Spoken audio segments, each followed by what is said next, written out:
වේලාව උදෑසන 6යි. මේ ශ්‍රී ලංකා ගුවන්විදුලි සංස්ථාවයි.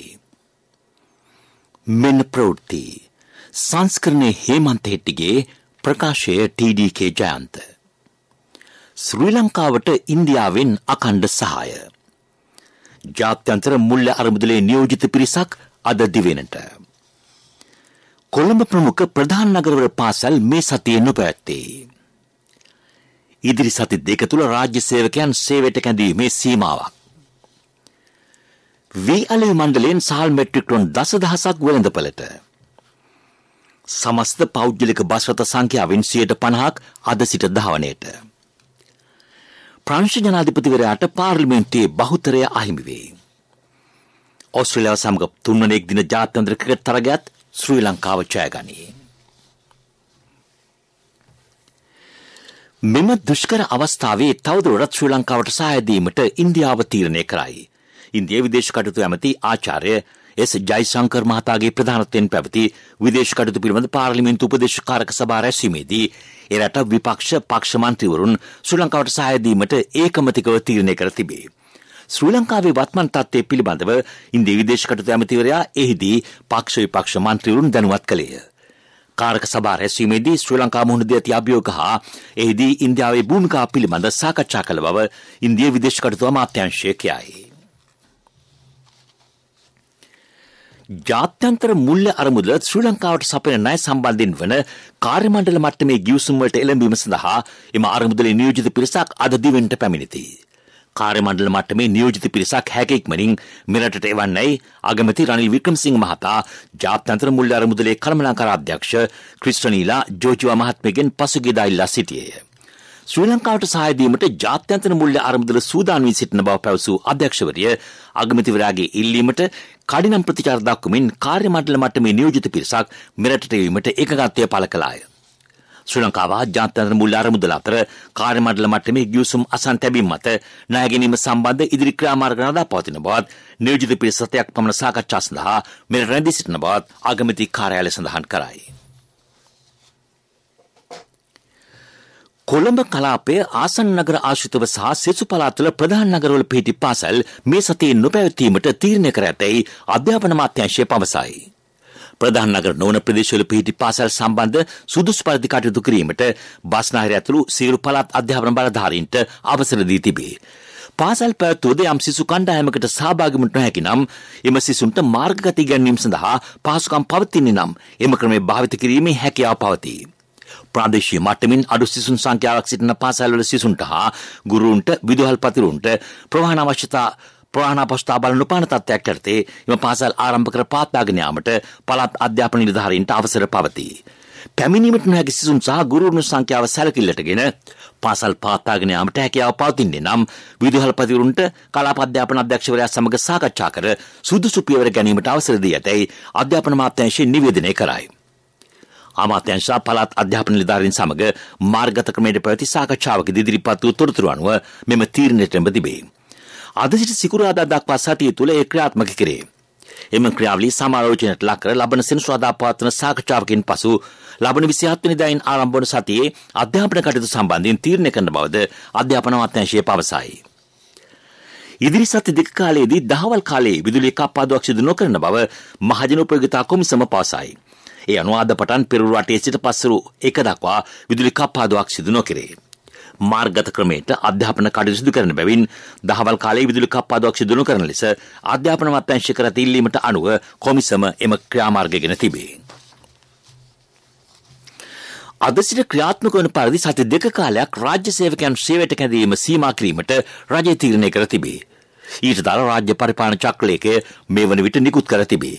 කාර්යාලවල කාර්යයන් බිඳ වැටීමකින් තොරව පවත්වාගෙන යාමට අවශ්‍ය අවම කාර්ය මණ්ඩලයේ සේවයට කැඳවීම තීරණය කිරීමේ බලය එම ආයතන ප්‍රධානීන්ට පැවරේ.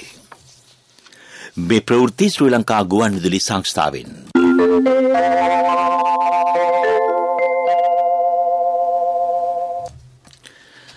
ප්‍රමාණවත් තරම් ඩීසල් තොග රට තුළ පවතින බව ඇමති කංචන විජේසේකර මහතා කියයි. රටේ දෛනික ඩීසල් අවශ්‍යතාව මෙට්‍රික් ටන් 5000කට ආසන්නය. පසුගිය සෙනසුරාදා ඩීසල් මෙට්‍රික් ටන් 6000ක් නිකුත් කර තිබේ. ඒත් පෙට්‍රල් හිඟතාවක් පවතී. ලබන බ්‍රහස්පතින්දා සිකුරාදා පෙට්‍රල් නැව් 2ක් මිලට ළඟා වීමට නියමිතය. ඊටතර නායවර ලිපි නිකුත් කර තිබේ. ඒ අනුව ඉදිරි දින කිහිපය තුළ අත්‍යවශ්‍ය පමණක් පෙට්‍රල් ලබා ගැනීමට පැමිණෙන්නේ ඇමතිවරයා ඉල්ලීමක් කරයි. අපේ තියෙන සංචිත අපිට කළමනාකරණයෙන් යුතුව දෙන්න පුළුවන්. හැබැයි ඉන්ධන අපේ තියෙන සංචිත වලට වැඩි කොටසක් එකතු කරනවා නම් කවුරු හරි හැම ගෙදරකම ලීටර 50ක් 100ක් එකතු කරනවා නම් ඒක අපි කිසිසේත්ම අනුමත කර හැකි නෑ. එවැනි එකතු කරලා ලබා ගන්න ඉන්ධන වලට අපිට ප්‍රමිතිය ගැන අපිට සහතිකයක් දෙන්නත් බෑ. අපේ අමාත්‍යාංශය අපේ නිලධාරීන් කියන්නේ එහෙම භාජන වලට තෙල් එකතු කරලා තෙල් ටික ගිහිලා කාලයක් ගබඩා කරලා තියන විදිහම ඒවයේ ප්‍රමිතිය පිළිබඳව අපිට සහතිකයක් දෙන්න බෑ කියන්නේ. ඒ නිසා ඒව ප්ලාස්ටික් එක එකතු කරාම විවිධ වෙනත් දේවල් රට වලට හානි වෙන්න පුළුවන්. ඊට පස්සේ අපෙන් ඇවිල්ලා හානිය පිළිබඳව අපෙන් වන්දිල්ලන්න කටයුතු කරන්න එපා. ඒ නිසා අපි කියන්නේ පෙරෝම් හල් වලින්ම ලබා ගන්න වෙනත් පාර්ශවයෙන් දෙන්න එපා. බොහෝ දෙනෙක් කියනවා අපිට අවශ්‍යතාවය අපි සමහරලාවට ත්‍රිරෝද රථ වලින් තමයි හොයාගන්නේ කියන එක. ඒ නිසා ඕන් අනුබල දීලා තියෙනවා ඒ කටයුත්ත වෙන නිසා ඉදිරියේදී සමාජ මාධ්‍යෙන් හෝ පෙන්වනවා නම් කවුරු හරි අනුබල දීලා තියෙනවා කියන එක අපි අපේ පැත්තෙන් ඕන්ට විරුද්ධව පැමිණිලි කිරීමට කනිෂ්ඨ සංස්ථාව හැටියට කටයුතු කරනවා. පොලිසිය ඕන්ට තියෙන නීතිමය ප්‍රතිපාදන අනුව ඒක කටයුතු කරන්න කටයුතු කරයි. අපොස සාමාන්‍ය පෙළ විභාගයේ උත්තර පත්‍රයගේ රාජකාරීවල නිරත ගුරුවරුන්ට ඉන්ධන ලබා ගැනීමේදී ප්‍රමුඛත්වය දීමට ඉන්ධන පිරුවම්හල් එකඟ වී ඇතැයි ඇමති සුසිල් ප්‍රේමජයන්ත මහතා කියයි. පෙරවරු 6:07 දක්වාද පස්වරු 5:10 දක්වාද ඔවුන්ට ස්දා අවස්ථා පවතී.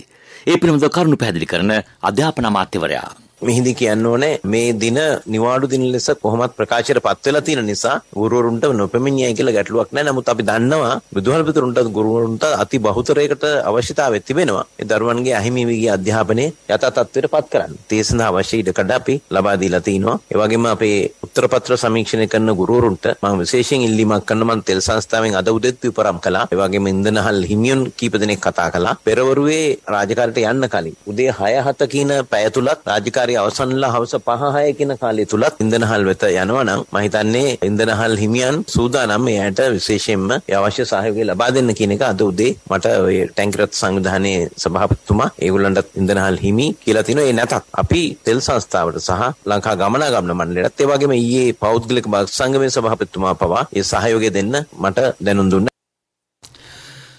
වියලේ මණ්ඩලයේ සතුව පවතින වීතක උපයෝගී කරගෙන මාසිකව සහල් මෙට්‍රික් ටොන් 10,000ක් වෙළඳපොළට නිකුත් කරන්නේ ඇමති මහින්ද අමරවීර මහතා නිලධාරීන්ට උපදෙස් දෙයි. මණ්ඩලයේ සතුව පවතින සම්භාව්‍ය වීතක උපයෝගී කරගනිමින් PMB රයිස් නමින් කිලෝග්‍රෑම් 5 සහ 10 සහල් මලු වෙළඳපොළට නිකුත් කරන්නේ ඇමතිවරයා උපදෙස් දී තිබේ. වෙළඳපොළේ පවතින සහල් නිගයට පිළීමක් සහ මිල ඉහළ යාම වැළැක්වීමට මෙම තීරණය ගනු ලැබිය. වියලි මණ්ඩලයේ පසුගිය සතියේ සහල් මෙට්‍රික් ටොන් 1500ක් වෙළඳපොළට නිකුත් කළේ. යලකන්නේ වියසුණු නෙලීම ආරම්භ වී ඇති බැවින් ගෝවින්ගෙන් වී මිලදී ගැනීම සඳහා ඇමති මණ්ඩල සංදේශයක් ඉදිරිපත් කිරීමට කෘෂිකර්ම ඇමතිවරයා අපේක්ෂා කරයි. අද සිට සමස්ත බස් රථ සංඛ්‍යාවෙන් 50% ධාවනයට එක් කරන බව ලංකා පෞද්ගලික බස් රථ හිමියන්ගේ සංගමේ සභාපති ගැමුණු විජේරත්න මහතා කියයි. ලාංගම ඩිපෝලින් පෞද්ගලික බස් රථවලට අඛණ්ඩව ඩීසල් සැපීමට එකඟත්වය පළ කර ඇති බැවින් එම තීරණයගත් බව ඔහු සඳහන් කරයි. ඒ අනුව අද සිට දෙවැනි පුරා බස් රථ 10,000කට අධික සංඛ්‍යාවක් ධාවනයට එක් කෙරේ. මේ සතිය තුළ සමස්ත පෞද්ගලික බස් රථ සංඛ්‍යාවෙන් 70%ක් ධාවනයට එක් කරන බව විජේරත්න මහතා කියයි. මීළඟට ප්‍රමුඛ පුවත. ප්‍රමුඛ පුවත ඔබ වෙත ගෙනෙන්නේ සෑම ගෙදරකම සිටිය යුතු වෙද මහත්මයා සිද්ධාලේප. සරණාගතයන් සඳහා වන ජාත්‍යන්තර දිනය අදයි. සරණාගතයන්ගේ තත්ත්වය හා සම්බන්ධ 1951 සම්මුතිය ස්වර්ණ ජයන්තිය සමරමින් 2001 ජුනි 20 වෙනිදා එම මුල් දිනය මුල්වට පාතුණු ලැබිය. එක්සත් ජාතීන්ගේ මහා මණ්ඩලය 2006 දෙසැම්බර් මාසයේදී ඒ ජාත්‍යන්තර දිනයක් ලෙස නිල වශයෙන් ප්‍රකාශයට පත් කළේය. ගෝලීය වශයෙන් සරණාගතයන් 2 කෝටි 60 ලක්ෂයක් පමණ සිටින බව විශ්වාස කරේ. ඉන් අඩාපන් කුඩා ළමයි වෙති. සරණාගතයන්ගෙන් 85%ක්ම සංවර්ධනය වෙමින් පවතින රටවලින් වාර්තා වීම විශේෂත්වයකි. 2019 දී වාර්තා වූ සමස්ත සරණාගත සංඛ්‍යාවෙන් 3/2ක් පැමිණ ඇත්තේ සිරියාව, වෙනිසියුලාව, ඇෆ්ගනිස්තානය, දකුණු සූඩානය හා මියන්මාර් යන රටවලිනි. 2017 දිසට සරණාගතයන් සඳහා ප්‍රධාන සම්භාවයක් ඇති රට සිරියාවයි. පසුගිය දශකය තුළ සරණාගතයන් ලක්ෂ 10කට වැඩි සංඛ්‍යාවක් නැවත පදිංචි කර තිබේ. ප්‍රමුඛතම පුවත ඔබ වෙත ගෙන ආවේ සිද්ධාලේප ලක්පියාව. ශක්ති හඬ අවධානය පිණිසයි. මේ දිනවල ඓතිහාසික රුහුණු කතරගම හා තිස්සමහාරාම පුදබිම් බඳ පුදා ගැනීමට පැමිණෙන ජනතාව අවධානය යොමු කළ යුතු විශේෂ කරුණක් පවතින බව වනජීවි නිලධාරීහු පවසති. විවිල කලාපයට ආවෙනික පළුහා වීර මේ දිනවල වනගත ප්‍රදේශවල හටගෙන ඇති බැවින් ඒවා කඩා ගැනීමට විවිධ පිරිස් යන බව දක්නට ලැබේ. ඒවා කෑමට මිනිසුන් මෙන්ම වලසුන්ද ප්‍රිය කරන බැවින් පළුගස් ආශ්‍රිත වලසුන් නිතර ගැවසෙන බව පවසන වනජීවි නිලධාරීහු එම නිසා ඒවා කෑමට අමිතාමත් අනුතුරුදායක බව සඳහන් කරයි. මේ ජනතාවගේ අවධානය පිණිසයි. විදෙස් පුවත්.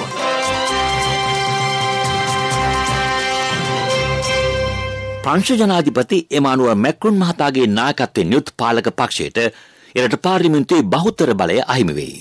ඊයේ පැවති මැතිවරණයෙන් ඔහුගේ පක්ෂය ජයගත්තද පැවති ආසන ගණනාවක් අහිමි වී තිබේ. මැක්‍රොන් මහතා ජනාධිපතිවරයාට නැවත තේරීපත් වී මාස 2කටත් අඩු කාලයක් තුළ පාර්ලිමේන්තුවේ බහුතරය අහිමි වීම විශේෂත්වයකි. ඔහුගේ රජයේ කැබිනට් ඇමතුරුන් රැසකට සියාසන අහිමි විය. අලුතින් පිටුවාගත් වාමාංශික සන්ධානය දෙවන ස්ථානයට පත් සිටී. චීනයේ ෂැන්හයි නගරයේ මහා පරිමාණ රසායනික ද්‍රව්‍ය නිෂ්පාදන කම්මලක් හටගත් ගින්නට හේතුව තාමත් අවිනිශ්චිතව පවතී. රජයට සමාගමක් යටතේ පවතිනම කම්මලේ ගින්න හටගන්නා අවස්ථාවේ සේවක විශාල සංඛ්‍යාවක් ඒවෝහ. ගිනි නිවන හමුදායේ 500 අධික පිරිසක් ගින්න මැඩ පැවැත්වීම සඳහා යොදවා තිබෙන එක් මරණයක්ද වාර්තා වී ඇත. පෙරසර සංවර්ධනයක පුවත් සම්පෙන්ඩනය සංවර්ධන පුවත්. නාගරික ප්‍රදේශ 50ක් සඳහා සංවර්ධන සැලසුම් සකස් කර අවසන් බව ඇමති ප්‍රසන්න රණතුංග මහතා කියයි. එම සැලසුම් කඩිනමින් ගසට් නිවේදන මගින් ප්‍රකාශයට පත් කෙරේ. දැනටමත් නාගරික ප්‍රදේශ 25ක් සඳහා නගර සංවර්ධන සැලසුම් හඳුන්වා දී තිබේ. එම සැලසුම් පළාත් පාලන ආයතන 34ක් ආවරණය වන පරිදි සකස් කර ඇතැයි ඇමතිවරයා කියයි. 2024 වන විට මෙරට නාගරික ප්‍රදේශ ලෙස ප්‍රකාශයට පත් කර ඇති සියලු නගර සඳහා සංවර්ධන සැලසුම් සකස් කර ප්‍රකාශයට පත් කිරීමට නාගරික සංවර්ධන අධිකාරිය අපේක්ෂා කරයි. මෙරට නාගරික ප්‍රදේශ ලෙස ප්‍රකාශයට පත් කර ඇති නගර සංඛ්‍යාව 136 ඉක්මවයි. ක්‍රීඩා පුවත් ඔබ වෙත ගෙන එන්නේ සම්පත් බැංකුව හෙට දින එළිය කරයි. සංචාරක ඔස්ට්‍රේලියානු කණ්ඩායම හා ශ්‍රී ලංකා කණ්ඩායම අතර කොළඹ ආර් ප්‍රේමදාස ජාත්‍යන්තර ක්‍රීඩාංගණයේ ඊයේ පැවති තුන්වන එක්දින ජාත්‍යන්තර ක්‍රිකට් තරගය කඩලු 6කින් ජය ගැනීමට ශ්‍රී ලංකා කණ්ඩායම සමත් විය. ඒ අනුව තරග 5කින් සමන්විත එක්දින තරගාවලියේ 2-1 ලෙස ශ්‍රී ලංකාව ඉදිරියෙන් සිටී. ශ්‍රී ලංකා ක්‍රිකට් ඉතිහාසයේ වසර 20කට පසු ඔස්ට්‍රේලියාවට එරෙහිව මවුබ්මේදී අඛණ්ඩව එක්දින තරග 2ක් ජයගත් පළමු අවස්ථාව මෙයයි. කාසියවාසී දින මුලින් පන්දුර පහර දීමට පිටියට පිවිසි ඔස්ට්‍රේලියානු කණ්ඩායම පන්දුවාර 50 අවසානයේ කඩලු 6ක් දැවි ලකුණු 291ක් රැස් කළේය. ශ්‍රී ලංකා කණ්ඩායම පන්දුවාර 48 පන්දු 3කදී කඩලු 4ක් දැවි ලකුණු 292ක් රැස් කරමින් තරගයේ ජය වාර්තා කළේය. ආරම්භක පිතිකරු පැතුම් නිශාංක තම එක්දින ක්‍රිකට් දිවියේ මංගල ශතකය ඊයේ වාර්තා කළේය. ව්‍යාපාරික පුවත් ඔබ වෙත ගෙන එන්නේ NSB සල්ලි එහෙන් තෑගි මෙහෙන් ස්වර්ණ ජයන්ති වාසනා ජයග්‍රාහකයා ඔබද. පහතරට අමුත්තේ දළු මිල වාර්තාගත අන්දමින් ඉහළ ගොස් ඇතැයි තේ කර්මාන්ත ශාලා හිමියෝ පවසති. මේ වනට අමුත්තේ දළු කිලෝවක මිල රුපියල් 270කි.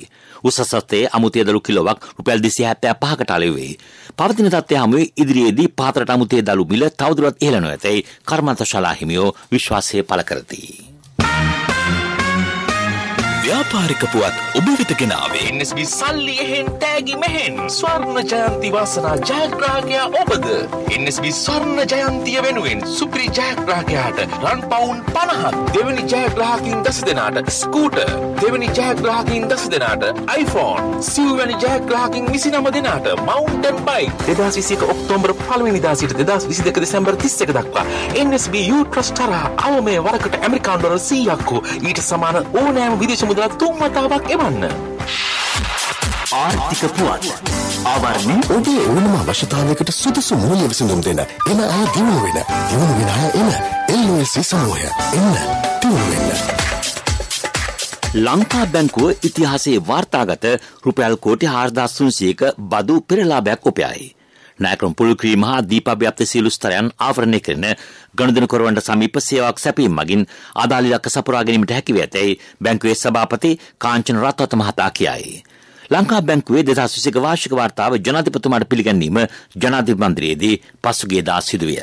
මගේ මහත්තයා දාපු මේ රත්තරන් මුද්ද තමයි මගේ ජීවිතේ. LOLC එකට ඔයාලගේ රත්තරන් පණ වගේ. ඔයාලගේ රන් භාණ්ඩ අපි ළඟ තියනකල් ඔයාලට ජීවිත රක්ෂණයකුත් දෙන්නේ අපි විතරයි. වෙලාවට ගෙවා ගන්න බැරි වුණොත් ඔයාලගේ රත්තරන් කොහොම හරි ඔයාලටම දෙන එකයි අපේ ප්‍රතිපත්තිය. ගෙවා ගන්න අමාරු වුණොත් අපි කතා කරලා විසඳුමකුත් දෙනවා. මුද්දට මං හිතපු නැති ගාණක් හම්බුණා. ආපු ගමන් වැඩෙත් උනා. වටිනා තෑග්ගකුත් හම්බුණා. LOLC එක කරන ගනුදෙනුවක් රත්තරන් වටින ගනුදෙනුවක් කියන්නේ ඒකනේ. LOLC ෆයිනෑන්ස් රන්සවි රන්නය සේවාව. රත්තරන්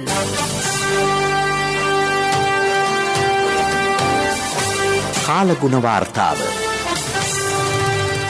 බස්නාහිර සබරගමුව සහ වයඹ පළාත්වලත් මහනුවර නුවරඑළිය ගාල්ල අම්මාතර දිස්ත්‍රික්කවලත් වැසි ඇතිවන බව කාලුණු විද්‍යා දෙපාර්තමේන්තුව පවසයි. උතුරු පළාතේ වැසි ස්වල්පයක් ඇති විය හැකිය. ඌව සහ නැගෙනහිර පළාත්වල රාත්‍රී කාලයේදී ස්ථාන ස්වල්පයක වැසි ඇති වේ. මීළඟට දවසේ සටහන.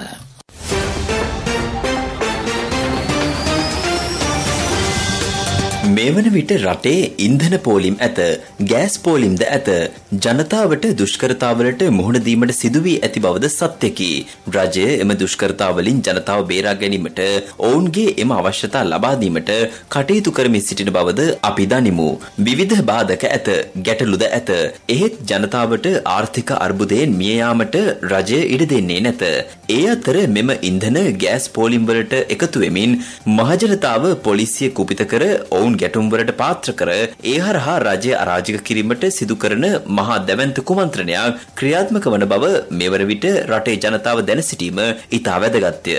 ඒ හරහා කැලෑ නීතිය කරතබාගෙන පොලිසියට පහර දී රටේ නීතිය සාමය පැත්තකට විසිකර කැලෑ නීතියක් හරහා රටත් රටේ ජනතාවත් පොදු දේපලත් විනාශ කර රට වෙනසීමට ගෙන යන මෙම කුමන්ත්‍රණය මේ වන විට පාතාල කණ්ඩායමක්ද කුලියට ලබාගෙන ඇති බවට කරුණු හෙළි වී තිබේ.